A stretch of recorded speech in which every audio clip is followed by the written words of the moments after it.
Saudações aristotélicas, a gente está começando agora um revisando com questões de um tema que é meio chatinho. Eu sei que muita gente não gosta, a gente pegou algumas questões aqui para te tirar ainda mais da zona de conforto. São legais, a gente vai resgatar alguns conceitos chaves bem interessantes, geralmente girando ali em torno do Pareto, aquilo que cai mais que a gente acha que vai te ajudar mais na sua aprovação. Vamos dar uma olhadinha aqui. Primeira questão, SES RJ 2018. Ao avaliar os exames de sangue de um paciente com doença hepática, o dado que indicaria que a doença é crônica é O ou A, questãozinha bem direta. A. Albumina baixa. B. Gama-glutamiltransferase normal. C. Tempo de atividade de protrombina alargado. Ou D. Transaminase glutâmico-pirúvica muito elevado. Queridíssimos, tudo isso aqui dialoga no paciente que a gente está pensando em insuficiência hepática em algum momento. Mas vamos lá, a questão já falou, você sabe que tem insuficiência hepática. Como é que eu diferencio se ela é crônica ou se ela é aguda? E a gente tem que pensar qual desses parâmetros vai estar alterado. Vamos de baixo para cima, não sei nem porquê. Transaminase glutâmico-pirúvica, a TGP, muito elevada. Pode acontecer na cirrose, por exemplo, no paciente com hepatopatia crônica? Muita cautela aqui. Esse paciente, geralmente, a gente tem uma elevação muito alta de TGO, TGP, as transaminases, quando o paciente tem lesão hepática aguda. Da mesma forma que um paciente com pancreatite, por exemplo, quando ela é crônica, às vezes o paciente não tem nem mais o que liberar ali para mostrar aquela lesão de tão lesionado que já foi aquele tecido.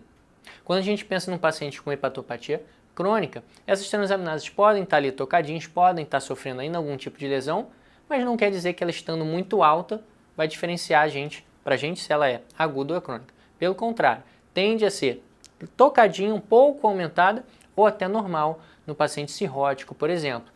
Para a gente diferenciar, um paciente com hepatite aguda, medicamentosa, hepatite viral, o que vai acontecer? As transaminases atualmente estão lá nas alturas. Então não vai ser a nossa alternativa para a gente pensar num paciente com doença hepática crônica. C. Tempo de atividade de protrombina alargado. Opa, isso aqui pode aparecer no paciente com hepatite crônica sim.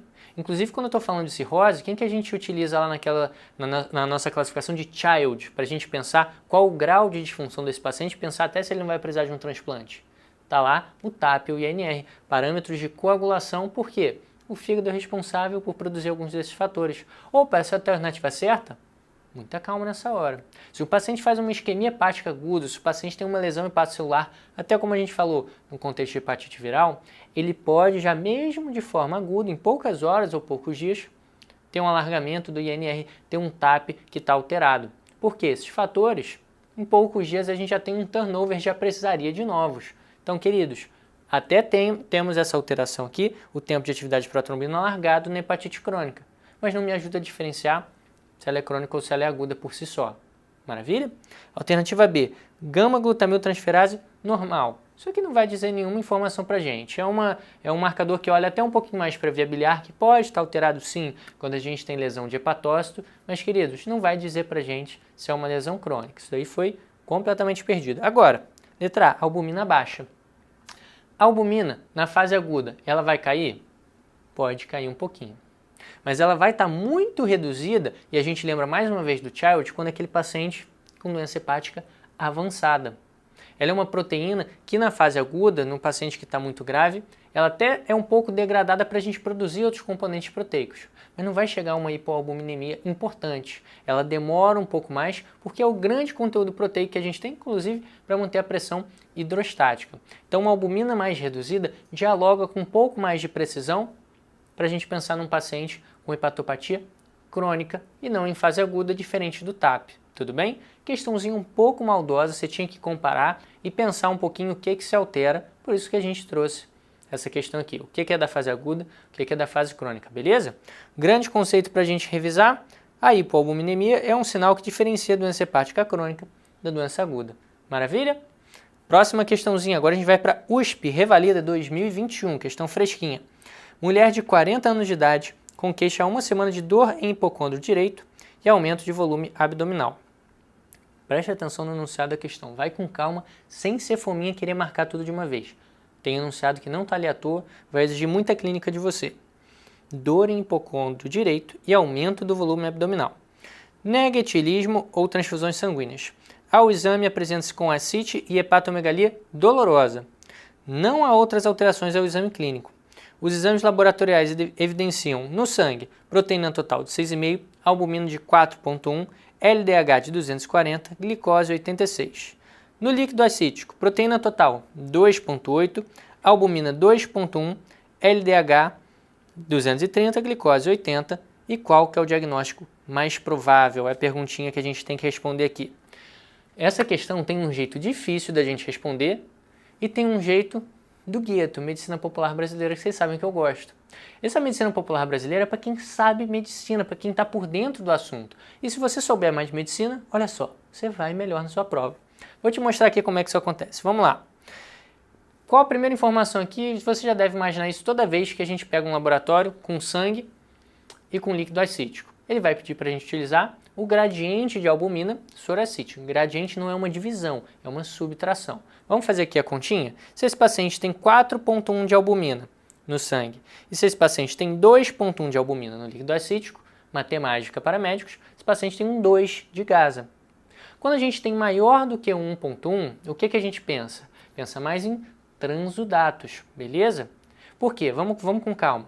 Esse paciente não tem uma quantidade grande de proteínas nesse líquido acítico. Não está tendo um combate, não está tendo uma grande inflamação, não está tendo uma infecção, uma perfuração. É mais um processo, muitas vezes, hemodinâmico, quando esse gradiente é maior, quando a diferença é um pouco maior. O clássico é a cirrose, um paciente com uma congestão cardíaca ou com algum motivo hidrostático para extravasar aquele líquido para o espaço peritoneal. Beleza? Então vamos lá. Alternativa A, cirrose hepática. Poxa, cirrose é um dos clássicos que tem o gasa maior do que 1,1. Vou marcar já? Cuidado com A de armadilha. Vamos olhar as outras alternativas. Carcinomatose peritoneal. Não, carcinomatose, esse paciente vai ter uma quantidade de proteínas muito maior ali no líquido acítico. Então, habitualmente tem um gasa menor do que 1,1. Beleza? A diferença fica um pouquinho menor. É o clássico. Carcinomatose peritoneal, um paciente com tuberculose peritoneal também, por exemplo, com uma perfuração, com um líquido ali um pouco mais inflamatório no conteúdo abdominal. C. Síndrome de Budd-Chiari pode ser uma opção também. Também tem um gradiente maior do que 1,1. Síndrome nefrótica, muita atenção. Isso aqui a gente conversa com bastante carinho e vamos revisar aqui. Quando a gente pensa em síndrome nefrótica, esse paciente tem uma pressão hidrostática reduzida e transuda mais líquido, sim. Só que isso não é tão intuitivo quando a gente pensa direto ali no gradiente. Pessoal, habitualmente tem um gradiente de albumina soracite menor do que 1,1. Por quê? Mas você falou que tem que ter mais proteína ali no líquido. Falei, mas vamos com calma. Se esse paciente aqui tiver, por exemplo, menos proteína no sangue, concorda que essa subtração pode ficar menor do que 1,1 da mesma forma? É o clássico do paciente com síndrome nefrótica. Ele não tem uma albumina muito reduzida na circulação sanguínea? Então, quando você vai diminuir, por exemplo, 2,2 por 2, esse paciente já fica com um gradiente menor do que 1,1. Cuidado com essa cautela, é a grande pegadinha, a grande etiologia que pode enrolar um pouco a gente ali. Temos aqui, quando a gente fala de exudatos, a gente tem de fato carcinomatose, tuberculose. A síndrome nefrótica não chega a ser um exudato, mas o gradiente de albumina soracite, por essa questão matemática e por esse paciente ter ali uma redução na circulação da concentração de albumina, na circulação sanguínea, a subtração fica um pouquinho menor. Ficou claro? Pensa que o númerozinho maior de qual a gente está retirando já é um número pequenininho, porque esse paciente perdeu a nível renal uma grande quantidade de proteínas. Agora, quem sobrou para a gente? Cirrose hepática e Budd-Chiari. O jeito habitual da gente pensar é a quantidade total de proteínas nesse líquido acítico. Esse é o jeito decoreba que a gente precisaria saber. Um paciente que tem ali uma proteína total maior do que 2,5, a gente pensaria num paciente que não seja cirrose. Por quê? O paciente com cirrose, lembra lá do Child para te resgatar também. Ele habitualmente tem menos albumina, produz menos proteínas, então o gás é maior do que 1,1, mas a concentração total de proteínas no líquido acítico é menor do que 2,5. Pô, cara, mais uma decoreba para cima de mim? Precisava disso? Não. Vamos ler a questão com calma. Vamos lá. Mulher com queixa de 1 semana de dor em hipocôndrio direito. Tu já viu cirrose doer? Cirrose não dói, né? É um processo crônico, é uma lesão de vários anos. E, queridos, vamos lá. Paciente com hepatomegalia dolorosa. Cirrose faz hepatomegalia, Uma cirrose mais avançada habitualmente tem um fígado até de tamanho reduzido, né? Fibrosado, aquele tecido retraído. É uma paciente que provavelmente está fazendo uma congestão, está aumentando o fígado por alguma outra etiologia. Qual que poderia ser? Budd-Chiari, que está aqui pra gente na alternativa C. Percebeu como se você dominando um pouquinho mais, olhando a clínica com calma, sem a decoreba, dava para chegar na resposta certa também? Tinha que dominar o GASA, tinha que ter esse conhecimento de etiologias, mas não precisava desesperar. Porque essa segunda parte, lembrar da proteína maior que 2,5, é uma decoreba muito grande, pouco Pareto, parece pouco, mas dava para responder essa questão com um pouquinho mais de tranquilidade, com o olho clínico que a gente gosta de trabalhar aqui também. Beleza? Grande conceito aqui nessa questãozinha pra gente. Saber diferenciar as causas de ascite através do GASA e dos níveis de proteína no líquido ascítico. Maravilha? Próxima questãozinha aqui pra gente. São Paulo de novo 2019. Paciente do sexo masculino, 56 anos, portador de cirrose por hepatite C e álcool. Chega ao plantão no pronto-socorro com história de aumento do volume abdominal há uma semana e confusão mental há um dia. Em uso de espironolactona 100 mg ao dia e furosemida 40 mg ao dia. Ao exame clínico foi visto PA de 80/60, um paciente mais hipotenso, frequência cardíaca desse paciente não é tão relevante aqui para a gente, regular estado geral, consciente e orientado. Fala e movimentos lentificados, tremores em tipo flapping, um paciente aí com algum grau já de encefalopatia também. Abdômen globoso, indolor, com ascite de moderado volume. Feita a paracentese diagnóstica, colhi os exames laboratoriais. Resultados da paracentese: líquido ascítico com hemácias 100 por campo, glóbulos brancos 800, neutrófilos 500, linfócitos 100, células mesoteliais 200 e os outros laboratoriais: creatinina 1,9, muita atenção quando o enunciado é grande, vai marcando o que você acha que está alterado, porque pode te ajudar depois. Ureia 98, sódio 135, potássio 3,7. Qual das alternativas abaixo ilustra a melhor conduta a ser tomada para esse paciente? Queridos, vamos com calma, vamos destrinchar. Paciente com cirrose crônica, confusão mental a um dia. Se a gente olhar aqui também, ele tem fala e movimentos lentificados. Então o paciente, que ele tem ascite, que esse paciente está apresentando uma piora do estado geral, ele tem um contexto provável de encefalopatia e um abdômen globoso que está indolor. Paciente, a princípio, cirrótico com encefalopatia hepática. Já fizemos a paracentese diagnóstica. Será que esse paciente tem esse líquido infectado? Como é que a gente pensa nisso? Tem a clínica para sugerir, um paciente poderia ter também febre e dor abdominal, não é necessário, mas nos ajuda. Mas na paracentese, neutrófilos de 500, de um total de glóbulos brancos de 800. Então a gente tem aqui mais de 250 polimorfos nucleares. A gente já pensa num paciente com peritonite bacteriana espontânea. Beleza? Só para a gente diferenciar, peritonite bacteriana secundária é quando o paciente tem um outro processo fisiopatológico, uma perfuração de alça, um paciente com uma colecistite, algum outro processo infeccioso onde a gente tem uma comunicação da luz com o peritônio. Não é o que a gente visualiza no paciente com PBE, com peritonite bacteriana espontânea, beleza? Não teve nenhum outro grande evento, foi espontâneo, aconteceu. Vamos lá às alternativas. Como é que a gente maneja esse paciente? Todas as alternativas têm internação, nenhum problema para a gente. Tratamento com sulfametoxazol e trimetoprim e albumina endovenosa. Lactulose, manter o uso da espironolactona e da furosemida nas doses já utilizadas pelo paciente. É uma alternativa boa? Vamos olhar com calma. B. Além da internação, tratamento com ceftriaxona e albumina endovenosa. Lactulose, manter os diuréticos que o paciente já utilizava. C. Tratamento com sulfametoxazol e trimetoprim. Albumina endovenosa, aumentar a dose dos diuréticos em uso. D. Tratamento com ceftriaxona, lactulose, suspender o uso de diuréticos. Ou E. Tratamento com ceftriaxona, albumina endovenosa, lactulose, suspender os diuréticos. Vamos por partes? Qual que é o antibiótico de escolha para a gente pensar no paciente com peritonite? Eu vou falar PBE, que eu estou travando toda hora, tá bom? Você já sabe qual é o nome. Paciente com PBE, qual que é o antibiótico de escolha? Ceftriaxona. A gente tem que lembrar que é uma cefalosporina de terceira geração, tradicionalmente é o grande recurso que a gente vai utilizar para esse paciente. O sulfametoxazol com trimetoprim poderia até ser utilizado em uma profilaxia secundária, alguns pacientes, mas o que você precisa lembrar? O grande antibiótico de escolha para PBE, cefalosporina de terceira geração. Isso você já elimina aqui algumas alternativas. Queridos, o diurético vai ficar ou vai sair? Volta aqui no enunciado. Seu paciente está hipotenso.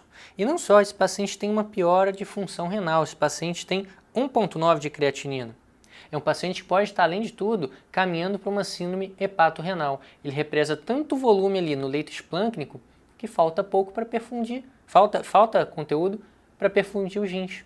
Então a gente tem que tomar essa cautela. Um paciente que a gente vai secar muito, ou a gente tem que expandir o intravascular dele e tentar até roubar um pouquinho do leito esplâncnico para o resto da circulação, para chegar lá nos rins. Então, paciente que a gente vai pensar em suspender o diurético, beleza? O paciente está hipotenso, o rim já não está trabalhando muito bem, você vai forçar aquilo ali, você vai pensar nesse paciente em talvez diminuir a pressão para qualquer lado que for o efeito desse diurético, você se enrola um pouquinho, tá bom? Além disso, a albumina endovenosa vai ajudar a gente a expandir esse leito intravascular. Esse paciente que tem uma pressão hidrostática muito reduzida, que tem provavelmente uma hipoalbuminemia, a gente consegue puxar um pouquinho mais de líquido para não fazer tanta ascite, para esse paciente melhorar um pouquinho de hemodinâmica também. Lactulose entra aqui por quê? Por que é importante? Evitar que esse paciente tenha constipação, porque isso pode aumentar a produção de amônia, a absorção de amônia, que em última instância potencializa o efeito da encefalopatia hepática. Melhor resposta aqui para a gente então: internação, tratamento com ceftriaxona e albumina endovenosa, antibiótico de escolha, expansão intravascular, lactulose, por esse efeito que a gente conversou, e suspensão dos diuréticos. Alternativa E, e o grande conceito-chave aqui para a gente, saber manejar PBE e encefalopatia hepática no paciente cirrótico. Questãozinha elaborada, né? Mas precisa saber, ela foi bem ampla, abordou diversos pontos aqui para a gente. Muita cautela, que os diuréticos têm espaço sim no manejo da ascite simples, só que você tem que ver se esse paciente está compensado, principalmente do ponto de vista hemodinâmico, prestando aquela atenção se o paciente também não está caminhando para uma síndrome hepatorrenal, beleza? Agora a gente vai para a nossa próxima questãozinha, Rio de Janeiro, CMA de 2021. Em relação ao manejo da ascite no paciente cirrótico, marque a opção errada, equivocada, que a gente não quer. Cara, marca isso na sua prova. Quando você está lendo ali várias questões, várias questões, tem que ter uma lista de provas, você tem que ter uma estratégia. Para de 10 em 10 questões, bebe uma aguinha para você se concentrar um pouco melhor, porque senão você passa um detalhe desse errado. A questão errada, você fica procurando a certa ali no meio, você pode se enrolar, pode perder um tempo muito grande ou até errar a sua questão. Vai com calma, circula bonitinho. Tem que ter paciência e humildade, respeita a prova para você chegar no resultado que você quer. O que está errado aqui em relação à ascite? Tratamento de primeira linha do paciente cirrótico com ascite deve consistir em restrição de sódio e diuréticos, e espironolactona, por exemplo, associado ou não com furosemida. B. A dosagem de CA 125 no líquido acítico deve ser realizada para ajudar no diagnóstico diferencial da ascite. C. A restrição hídrica não é necessária, exceto se o sódio sérico for menor do que 125. D. A infusão de albumina após a parassintese não é necessária quando o volume retirado é menor do que 4 a 5 litros. E paciente com líquido acítico com contagem de linfócitos polimorfonucleares igual ou maior a 250 células por milímetro cúbico, sem exposição prévia a beta-lactâmicos e de origem comunitária, deve receber antibiótico terapia empírica com cefalosporina de terceira geração. Vamos uma por uma? Vamos ver quem está errado aqui no meio do caminho? A. O tratamento de primeira linha do paciente cirrótico com ascite deve consistir em restrição de sódio a 2 gramas por dia e diuréticos espironolactona associado ou não furosemida. Agora você já tem uma colinha ali da questão anterior para facilitar algumas alternativas, né? Vamos lá. Por que a gente precisa pensar em restrição de sódio? Quando esse paciente ingere muito sódio, ele a nível renal acaba reabsorvendo um pouco mais de líquido no organismo como um todo. E para onde que isso vai extravasar? No leito esplâncnico. Esse paciente reabsorveu lá a nível renal e acaba perdendo ali para o leito esplâncnico para fazer uma ascite ainda maior. E para a gente contrapor esse efeito também, a gente pensa no diurético, como por exemplo a espironolactona, que pode estar associada com a furosemida. Show? Para a gente reduzir um pouquinho desse excesso de líquido do paciente. Alternativa B. A dosagem de CA 125 no líquido acítico deve ser realizada para ajudar no diagnóstico diferencial da ascite? Ele é muito pouco específico, ele não vai chegar no diagnóstico que você quer só por conta disso. A gente tem o gás, a gente pode pensar ali numa tomografia com contraste portal para a gente avaliar se esse paciente tem um carcinoma também, hepatocelular. A gente pode fazer ultrassom, a gente pode pensar eventualmente até em fazer uma biópsia. O CA 125 é muito pouco sensível e específico para a gente pensar em qualquer alteração. Até se ele vier aumentado, se vier um marcador positivo, o que isso vai fazer com essa informação? botou aqui para pegar quem estava despreparado, mas as outras alternativas dava para você se garantir e pensar que essa era errada. Vamos lá, vamos ler as demais. Restrição hídrica não é necessária, exceto se o sódio sérico for menor que 125. Informação um pouquinho decoreba, mas que é legal a gente pensar, tá, pessoal? Você não precisa restringir líquido para todos os pacientes. Agora, se o paciente tem uma hiponatremia muito importante, se ele diluiu tanto o sódio, eu não posso dar mais líquido para ele diluir ainda mais. E aí a gente pensa em fazer uma restrição hídrica se o sódio for menor do que 125. Informaçãozinha um pouco decoreba, não é tão pareto, mas vale você ter aí no bolso. D. A infusão de albumina após a parassintese não é necessária quando o volume retirado é menor que 4 a 5 litros. Quando a gente retira um volume maior do que isso, a gente aumenta o risco desse paciente fazer uma depressão intravascular e aí aumenta o risco de quê? Síndrome hepatorrenal, falta mais líquido ainda para o rim. Então calma aí, se a gente retirou mais do que isso, a gente faz uma reposição de albumina. Beleza? Informação importante, isso tem que saber e de vez em quando até na prática aparece também essa informação. E a alternativa é o diagnóstico que a gente até conversou da peritonite bacteriana espontânea, maior que 250 polimorfonucleares. A gente pensa em cefalosporina de terceira geração. Questãozinha bacana, o que a gente precisava aqui saber em relação ao principal CCQ? Tratamento de primeira linha, né? CIT por cirrose, restrição de sódio e diuréticos. A gente já tem alguns outros conceitos das outras questões, mas esse era o principal para você saber aqui e não se enrolar ali um CA 125 para pegar quem está perdido, desesperado, achou que o nome é bacana e vai marcar ali. Se apropria do seu conhecimento, bate no peito e fala, não, eu sei PBE, eu sei como manejar esse paciente de forma adequada, eu sei o que está sobrando aqui. Sei o que é antibiótico, sei restrição hídrica, sei quando entra o não diurético, sei quando entra albumina para prevenir síndrome hepatorrenal. Maravilha? Questãozinha bacana para gente.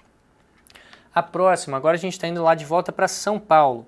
Questãozinha de 2019. Paciente do sexo masculino, 65 anos de idade, com diagnóstico de varizes de esôfago há 3 anos por hipertensão portal de etiologia esquistossomótica. Deu entrada no pronto-socorro com história de vômitos com sangue em grande quantidade há 1 hora.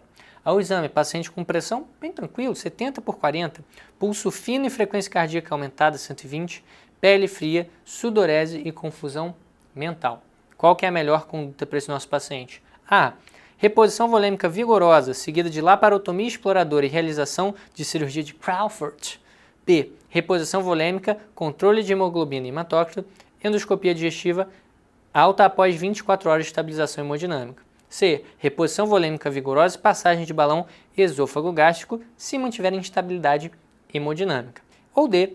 Endoscopia digestiva alta imediata com ligadura de varizes esofágicas. Essa questãozinha é inteligente pra caramba. Por quê?